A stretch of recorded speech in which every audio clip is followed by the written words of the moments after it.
গুরুদেব, ধূপকাঠিতে তো কিছু হলো না। ঠিক আছে, তাহলে না হয় একবার ওর গা মাথায় হাত বুলিয়ে ভালোভাবে কথা বলে দেখ। ও তো আমার দ্বারা হবে না, আপনি অন্য কোনো উপায় বলুন। না না, তুই ভালোবেসে একবার কথা বলে তো দেখ, আমার মনে হচ্ছে তাতেই কাজ হবে। ঠিক আছে, চেষ্টা করে দেখি।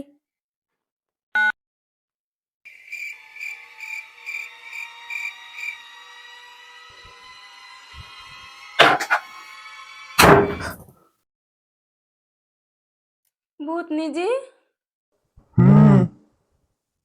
আমাদের দ্বারা কি কোনো ভুল হয়েছে? না তাহলে আমরা মা মেয়ে বাড়ি থেকে চলে যাব? না, তাহলে তুমি চাইছোটা কি? তুই তোর মেয়েকে পিকনিকের টাকা দিয়ে দে, এটাই আমার ইচ্ছা। দাঁড়া 1 মিনিট।